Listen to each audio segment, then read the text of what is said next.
Una pequeña introducción que quiero que vean que es un poco cuál la lógica que nosotros como institución seguimos en este ámbito, ¿no? Es decir, para nosotros la estadística no solamente se circunscribe a un análisis descriptivo meramente sociodemográfico o espacial, sino que también implica otro tipo de elementos, otro tipo de variables que de manera convergente nos permiten utilizarlas como instrumentos para la planificación del desarrollo. En este caso se utilizan o se consideran registros administrativos que no solamente son internos, censos y encuestas que también son insumo importante, y las investigaciones y estudios con un análisis de inferencia o de estadística aplicada que nos permiten dibujar un escenario, que es un diagnóstico, la definición de objetivos y posteriormente la definición de cursos de acción. Con todos estos insumos, nosotros como planificadores podemos llegar hacia una visión de desarrollo o hacia una estrategia de desarrollo. Es decir, la lógica que nosotros queremos mostrar o que en esta oportunidad les vengo a explicar es que sin información, especialmente sin estadística, no es posible asumir un análisis situacional, no es posible asumir un proceso de planificación y por tanto no es posible alcanzar el desarrollo deseado. Entonces ese es un primer elemento que me gustaría que quede claro. Con este pequeño marco conceptual, ¿no?, voy a comentarles un poco de una experiencia en la aplicación de estadísticas e investigaciones en La Paz.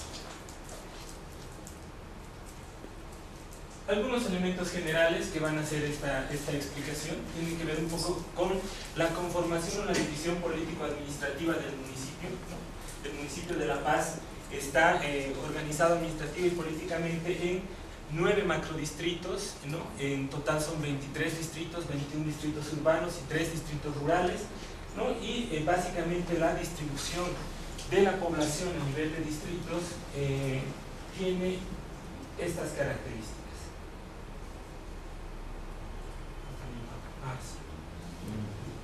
¿No? Lo que me interesa en esta parte es un poco que podamos hacer un análisis de la composición de la estructura de población en función de cada uno de los distritos. Por ejemplo, en el caso de la parte rural, ustedes pueden ver que tiene una base amplia y que a partir de los 20 años de edad la pirámide toma una forma mucho más angosta, ¿no? Lo que no ocurre en otros distritos, por ejemplo, como Max Paredes o como en la misma zona sur o Cotauma. Entonces, ¿esto qué nos permite inferir? Nos permite inferir una suerte de que la fuerza de trabajo de los distritos rurales principalmente se aproxima hacia las ciudades, pero es un hecho que ya lo conocíamos básicamente. Sin embargo, esto nos permite a nosotros como planificadores urbanos establecer algunos lineamientos de política que nos permitan dar servicios, ¿no?, a la gente que vive en la ciudad, a la gente que trabaja en la ciudad, y también utilizar y aprovechar algunos elementos también en el área rural para preservar cierta dinámica poblacional en el lugar, ¿no? Entonces ese es un primer elemento que me gusta comentarlo mucho porque hay una diferencia, es decir, nosotros pensamos mucho en el municipio de La Paz como un municipio predominantemente urbano cuando en la realidad de los hechos más del 95% del territorio es rural, ¿no? Y acá Javier tiene una investigación muy interesante sobre el tema de recursos naturales, etcétera, que tiene que ver un poco en este análisis urbano-rural.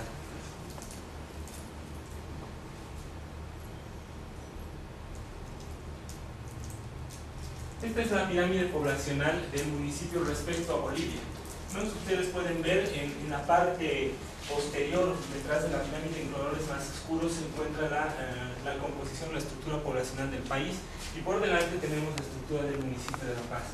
No hay un desequilibrio entre hombres y mujeres, ¿no?, en este caso. Sin embargo, se nota un poco una cierta constante en la base de la pirámide, es decir, tenemos la población predominantemente más joven en nuestro municipio.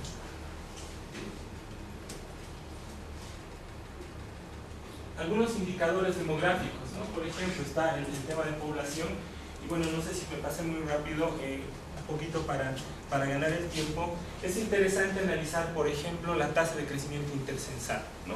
Cuando nosotros hacemos un análisis poblacional, lo primero en lo que comenzamos a esbozar tiene que ver con cuál es el nivel de crecimiento que tiene el municipio de La Paz con relación a otros municipios, ciudades capitales. y así también analizar algunos otros indicadores, por ejemplo, el índice de dependencia demográfica, que nos manifiesta cuál es la relación de la población joven respecto a los más viejos y a los más jovencitos, ¿no? Es decir, a la población que tiene menos de 15 años. Está la relación de masculinidad que de momento, digamos, se tiene un promedio similar en todos los municipios y ciudades capitales. La tasa global de fecundidad que nos permite ver un poco la relación de hijos posibles que pueden tener mujeres en edad fértil. La tasa de mortalidad infantil, ¿no? Que más o menos se maneja en el promedio, excepto en el caso del Alto, que es un poco más alta, ¿no? Y a nivel nacional, es decir, que el municipio de La Paz estaría por encima del promedio, ¿no? La tasa de analfabetismo, este es un dato muy curioso y lindo de comentar en este momento, ¿no? Por ejemplo, La Paz en 2001 mostraba una tasa de analfabetismo de 4.86. Sin embargo, ahora, gracias al programa de alfabetización Yo Sí Puedo, esta tasa de analfabetismo ha merecido un recálculo. Aproximadamente, la tasa de analfabetismo estaría alrededor del 0.45 o 0.40% más o menos, lo que nos pone dentro de los parámetros para declarar a La Paz o al municipio de La Paz libre de analfabetismo, ¿no? Y bueno, ahí abajo tenemos el índice del desarrollo humano.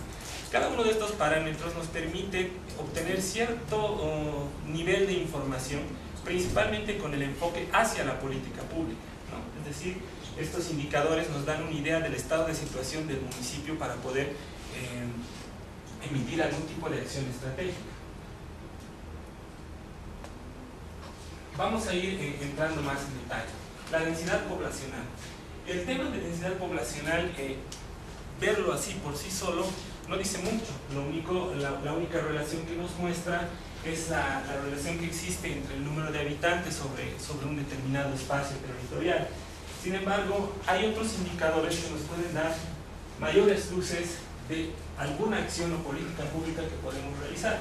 Por ejemplo, el nivel de concentración de la población, es decir, qué porcentaje de la población del municipio, ¿no?, se concentra en determinados lugares respecto al total de la población de este municipio. Por ejemplo, acá podemos ver en esta parte, ¿no?, que existe un mayor nivel de concentración. Por tanto, serán espacios que necesiten mayor cobertura de servicios, servicios no solamente en temas de educación y salud, sino también transporte, ¿no? Hablemos de otro tipo de servicios como abastecimiento, ¿no? Entonces, no solamente las políticas públicas se basan en este espectro, en este análisis muy puntual de la concentración de población, sino también de una forma un poco más empírica, también algunos actores económicos trabajan en función de estos elementos. No es desconocido para muchos de nosotros, por ejemplo, que el comercio en vía pública justamente se ubica por el mismo sector donde existe mayor concentración de población, ¿no? Entonces también existe una lógica, aunque empírica, de los propios actores económicos, de los propios actores sociales para poder ofertar servicios, vender servicios en el municipio. Un tema interesante para cualquier planificador es el tema de los saldos migratorios, ¿no? En este mapa un poco lo que se puede ver es cuál es la relación de migrantes o de inmigrantes respecto a los emigrantes del municipio de La Paz.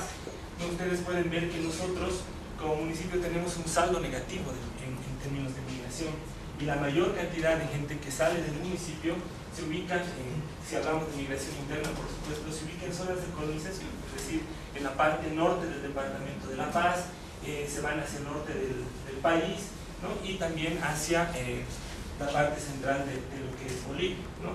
Sin embargo, este análisis queda muy suelto cuando solamente vemos una perspectiva interna de lo que es la migración.